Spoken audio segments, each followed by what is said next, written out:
guys, welcome back. Beautiful Germany, -6 degrees outside. We've got our great friend Sylvie with us and a fantastic mobility video and stretch for the lower arm, but also focusing a bit on the tricep and bicep.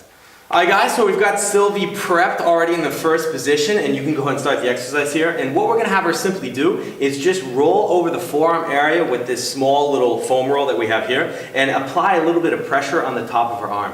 Now what you're going to notice at first is you're not really going to feel anything because your arm's just going to basically be hard. But as she pushes a bit more, and what I have noticed is turns the hand a little bit up and gets along that bone line, it starts to relax a little bit, and once it starts to relax, it starts to hurt a bit more, yeah? So what we're going to have her do is we're going to work in this area for about, I would say anywhere from 2 to 3 minutes. If you find it really loosening up, obviously keep going longer.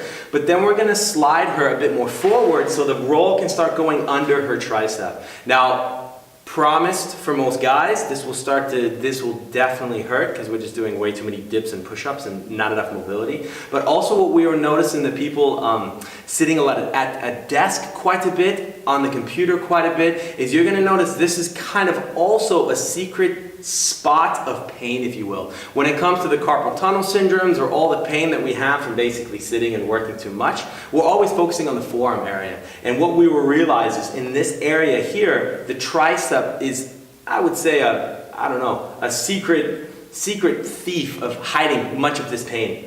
So go ahead and just keep rolling in that small little area right above the bone, and then once she realizes that opening up, she can then also go deeper into the belly of the tricep and more of the tendon area insertion of the shoulder. But what we usually notice at Grant Training Systems is most of the pain usually lies in there, the secret pain that we weren't aware of.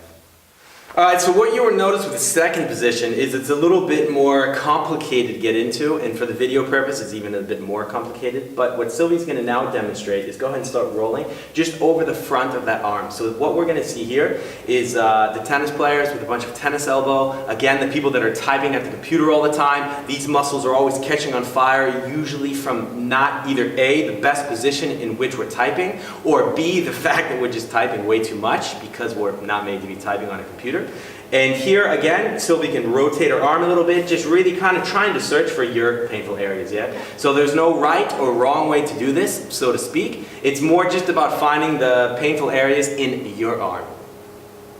So how does that feel there? I got it. Okay, cool. I think she found her own. Now, from here, it gets even a bit more complicated because Sylvie, what I want you to do is now go above the elbow and try to get that bicep. So this is already a bit difficult sometimes to do on your own, but for video purposes, trying to have it make sense when she's in beautiful all black with a black box, it's even a bit more difficult. But what she's going to do here, again, is go over that bicep insertion point, we say, in the elbow. And that's usually where the pain starts. And yeah, starting to feel it, yeah? And depending on if you've ever had any shoulder problems or bicep tendinitis, we say, which is, I would say, 9 out of 10 problems people have in their shoulder, then you might really feel, for the first time, you're targeting that area that causes that pain. It's a bit hard to explain, but when you go over that area, if you are included, you will know what I'm talking about.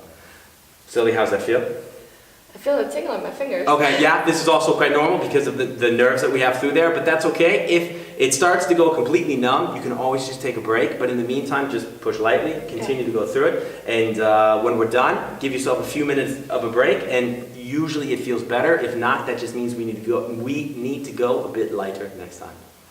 Alright guys, so lastly we have a stretch for this. So Sylvie is already kind of prepped in this position. I will go ahead and let you go into that stretch position. We call it the Namaste behind the back, because it's the Namaste behind the back. And she's going to start in this position so we can see how we want to start with this. And then Sylvie, if you don't mind rotating in the video, just to go back so we can see exactly what we're doing here. This is quite cool because what we notice with most of our daily lives is it's actually this area right here preventing most of the mobility for our hands to come together. As you can see, Sylvie is a bit tight in this also, but to her defense, she was going crazy yesterday fitness style. But what we usually want to see here is as it starts to open up, we want those fingers to slide a bit higher. As those fingers slide a bit higher, you will also start to feel in the front portion of your shoulder. So this is not only fantastic for the people that are missing some mobility within the lower arm, but also for the people with the biceps tendonitis that basically have lost the mobility in the front of the shoulder. So this is a fantastic way to regain that mobility, get some of the range of motion back in our wrist. And a quick tip is if you're doing this alone, usually I suggest doing it without a shirt because then your hands can slide up your back a little bit easier versus getting caught on the cotton or the material of your shirt.